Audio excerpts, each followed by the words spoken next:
At natapos din ang ilang araw na walang pahinga. Yung dating ng buburaot humingi ng overtime, hingi naman ngayon ng hingi ng rest day. Sisimulan ko ngayon ng rest day sa pagpapaligo ng alaga namin. Kailangang malinis ito bago tayo susundo, maarte kasi yung umaangkas dito. Napaka-convenient mag-wash ng motor dito sa Taiwan.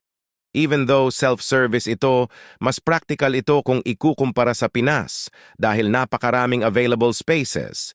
May pressure washer, sabon, water wax, at air gun. Kompleto na, kasama na lang ang kulang. Self-service ito all throughout hanggang sa payment. Parang vendo machine pero mas nauna nang nakuha yung services. 40 NTD lang yung binayaran ko.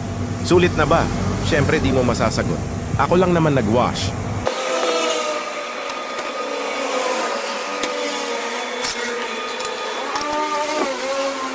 Bago pala ako susundo ay mamamalengke muna ako at magluluto. Hindi ko na ipapakita kung paano ko ito niluto dahil di naman ako marunong.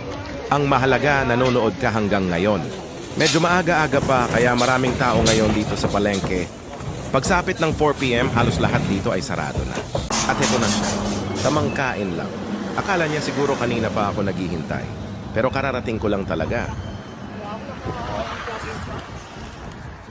Pero bago uwi at makakain, dinaanan muna namin ang mga nilabhan sa laundry. During the time na nire-record namin ang video na ito. Bumubungad na ang winter kaya di basta-basta. Natutuyo ang mga damit kung hindi isinasalang sa dryer. Nagluto ako ng buttered shrimp na simmered sa Sprite.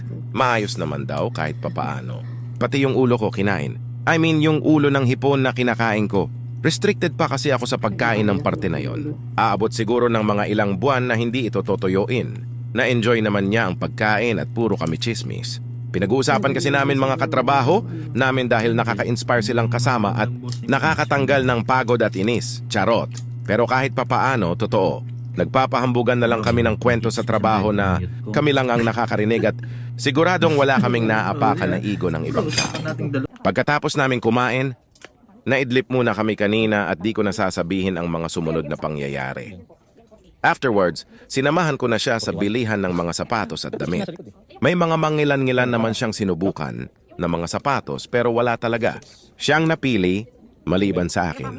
Ganyan naman talaga ang mga babae. Sa dinami-dami ng laman ng closet, hirap pa ring pumili ng may susuot. Samantalang sa ating mga kalalakihan, isang hugot lang ng napiling damit, pwede na at yun na yun. Pero sa katunayan, sa bawat araw na magkasama kami, lalo na pagsabay lalabas, hirap na rin akong pumili dahil siya na ang nagdedesisyon. Pero di na masama. Ano lang ba naman kung sundin ko since maayos naman mga napipili niya? Marahil ito yung isang love language niya. Yun lang, follow for more!